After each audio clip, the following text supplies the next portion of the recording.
Hack তো হয় অনেক কিছুই, কিন্তু টুইটার হ্যাক হয় না, এটা উনি জানেন না হয়তো। কিছু কিছু প্রার্থীর কথা শুনে আমার মনে হচ্ছে ওরা জিতেই আছে। এতে আমার সন্দেহ ঘনীভূত হচ্ছে যে ওরা নির্বাচনে একটা কারচুপি করার কিংবা ইলেকশন ইঞ্জিনিয়ারিং করার একটা চিন্তা ভাবনা তারা করতেছে। আদারওয়াইজ যারা নির্বাচনে জেতার কথা না, কখনোই না, আজকে না, শুধু আগামী 100 বছর নির্বাচনে জেতার কথা না, তারা জেতার কথা ভাবে কি করে? ওদের যদি ইলেকশন ইঞ্জিনিয়ারিং করার পরিকল্পনা নাই থাকে, আমি এত বছর রাজনীতি করার পরে আমরা শিওর হতে পারি না ওরা একেবারে শিওর জিতবেই। কিভাবে সম্ভব?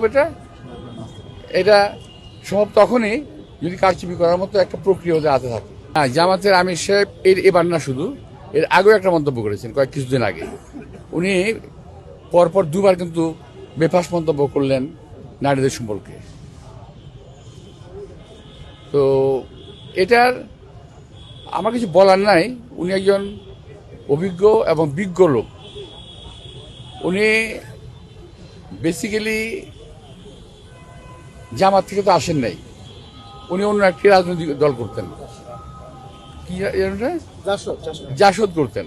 জামাত, আমির সাহেব, তারপরের ওনারা পরপর 3 জন আসছেন অন্য দল থেকে, এসে এখন ভাবসাবটা এমন, এই সমস্ত কথা না বললে তো মানুষ বুঝবে না যে ওনারা জামাত করে।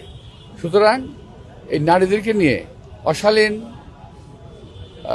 মন্তব্য করার মতো ওনারা সাহস দেখাচ্ছেন, এটা ঠিক না। আমি আর তীব্র নিন্দা করি। যদিও আজকে পত্রিকায় দেখলাম যে উনি প্রতিবাদ করেছেন যে ওখানে ফেসবুকে নাকি টুইটারে যে এটা হ্যাক হয়েছে, এবং বিশ্বে এমন কোনো জিন নাই। হ্যাক তো হয় অনেক কিছুই, কিন্তু টুইটার হ্যাক হয় না, এটা উনি জানেন না হয়তো।